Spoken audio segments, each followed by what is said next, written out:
We just spent over $4,000 buying one specific type of item in one specific niche. It should return us a massive amount of profit.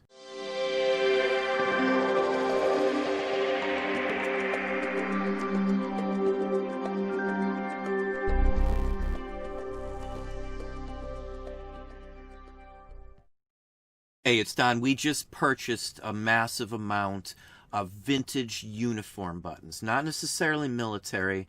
We purchased a massive amount. We've got almost 200 pounds of buttons. We're going to cut over in just a second here and just show you some of the massive amounts of buttons. Now, that may sound like a lot of money, crazy money for somebody who doesn't know buttons, but you can sell one single button for more than $4,000. Some buttons have sold for $5,000, almost $10,000 in the past. That is something you really need to look into if you're unaware of the massive amounts of money that can be made in something like this. For that amount of money that we sunk into this purchase, we should at least see 20 or 30 times our return on the investment, because most of them, the vast majority, 90% or more of what we bought, can be sold individually for a decent amount, every single one of these. And we have almost nothing into them when you look at the per button cost. So let's hop over and show you exactly what we got right now. So this is just the part of buttons that we've sorted. Like this bag right here is almost 10 pounds of buttons. I still have about 60 or 70 pounds I haven't even touched. You can see it's just nothing but buttons in all of these bags. It's a lot of money in here. It's well worth the thousands that we invested in this. Again, there's specifics, there's police, fire department, foreign country, Spanish-American War, Civil War, Mexican War, Mexican-American War.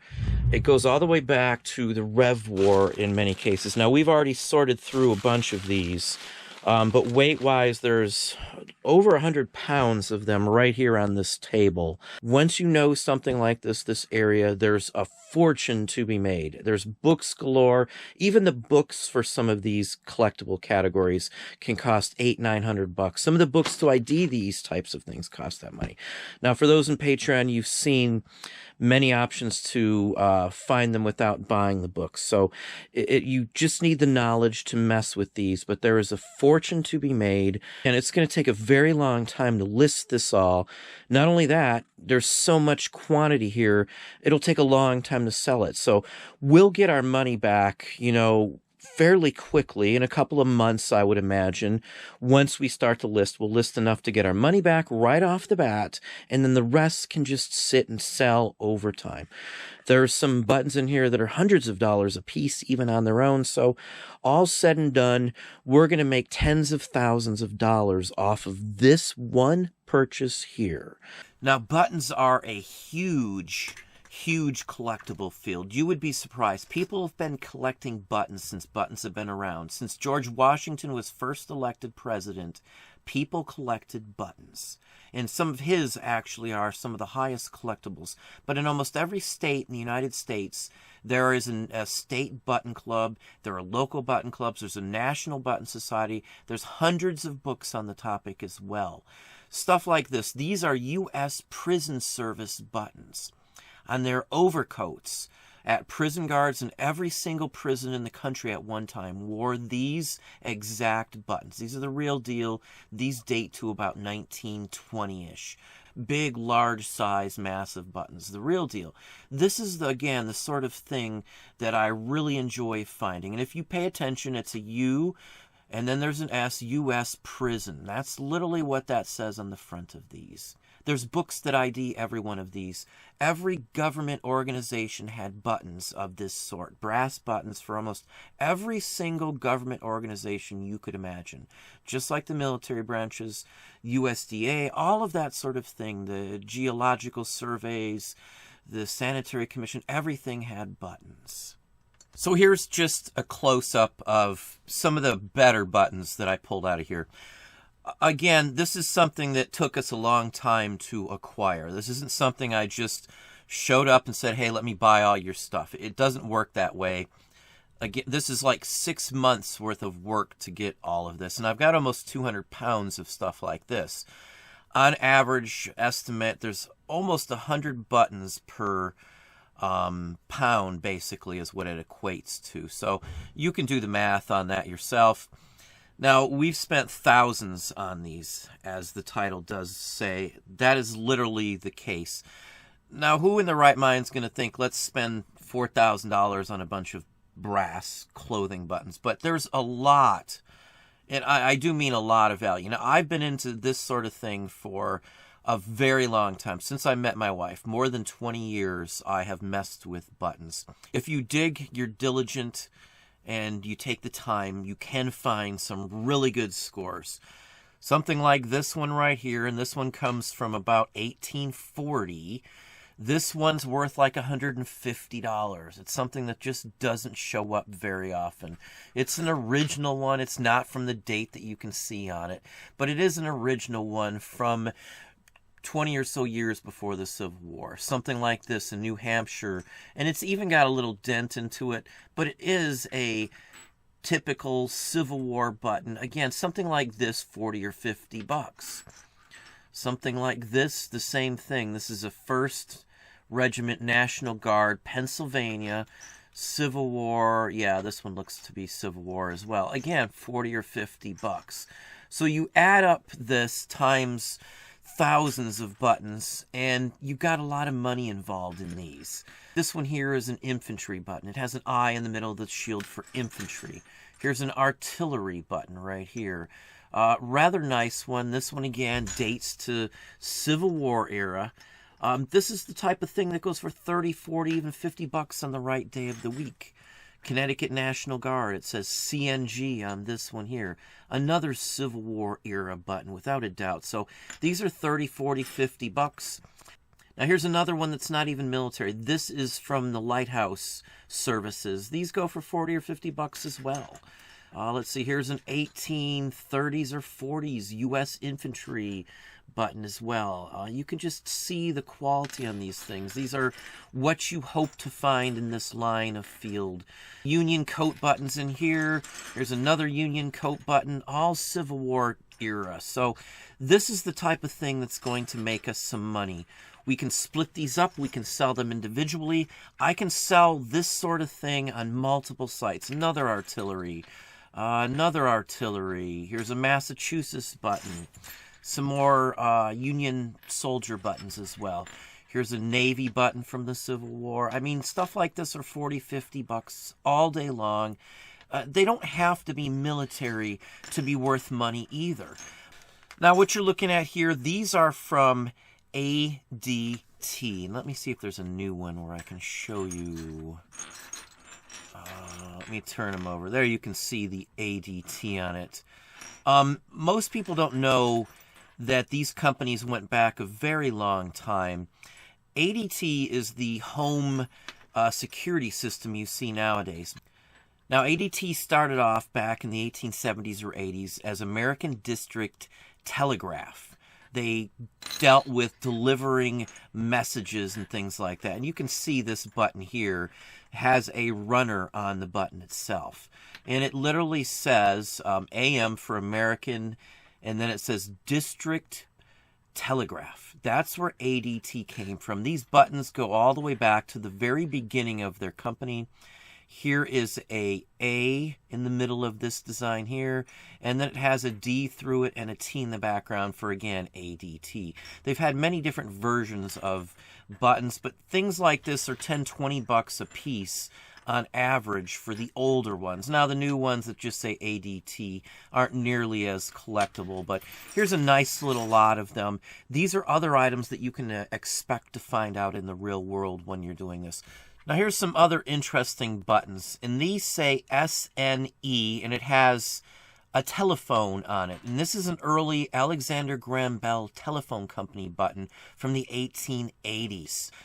These are just spectacular ones. These are actually tied to Alexander Graham Bell himself.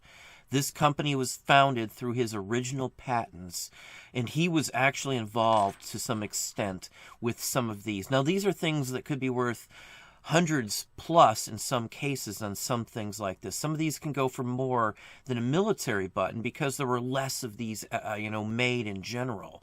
These were only made for like one specific building in some cases. And that's why stuff like this can go for such good money. Here's a couple other ones that you can see here. Now, the one on the right is Chicago Company, and at first I thought this was just a fire company. I had never seen one with a telephone on it. But again, this ties back to Alexander Graham Bell's original company, and this is actually Chicago Telephone Company.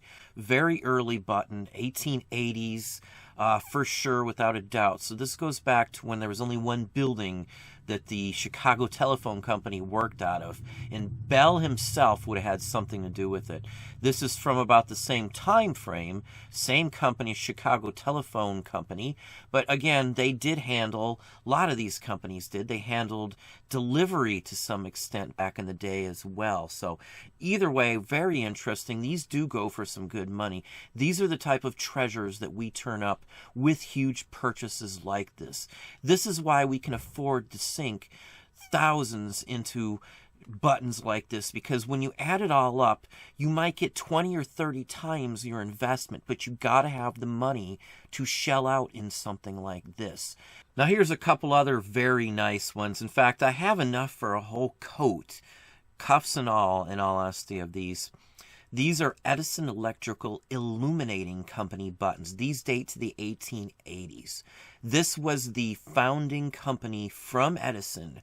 His employees would have worn this in the building that he owned. There was one basic building that he did this at. That is his original light bulb pictured on these. These are original, the real deal, worth some good money as well. Probably if you look around, you might be able to find some prices on Worth Point for some of these. But again, I've got quantity of almost everything. So you're talking that this stuff has been sitting around for 140 years in some cases. And I've got buttons in these assortments that date back to the 1700s. Here are some interesting ones. These are postal delivery style buttons now. This one's for L&E Mail Company. It's a private company. These date back to the 1860s and 70s, in all honesty. These are very early. Every organization who was anybody had buttons. Something you have to realize, everybody, even private buildings, even rich folks who just own their own house, they would have buttons made, and they were called livery buttons and things along that line, just for their workers, their servants, and things like that too. So if they hired butlers, the butlers would have matching buttons to the maids and things along that line. Now these are from the U.S. Postal Service, POD, Post Office Department. This one here says Railway Mail Service. This is when they were handling it on train cars back in the day. Real buttons, Post Office Department, showing the original horse rider. Again, these date back to the 1860s and 70s. And here's a really nice one here too. This one says USA on the top. It has the Postal Pony Express basically on it. And then it says POD on the edge, Post Office Department.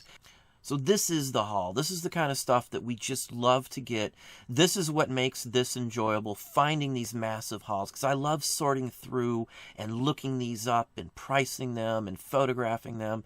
It's almost like being in a museum to some extent, finding these rare and delicate relics of a time long past. It's just something I do honestly and enjoy. It's things like this that make me enjoy it even more every day of my life. Well, there you are. Hopefully that really opens your mind, your thoughts on something. If you know the right categories, you know the right items, you dig long enough, you can find some excellent scores. Some of those scores that are just never heard of, like this button score we got here. But that's what we have for you today. Hopefully you enjoyed the video. If you did, please hit that like button down below. You can also hit the bell icon to be notified if I post new content or go live. Subscribe and tell all your friends.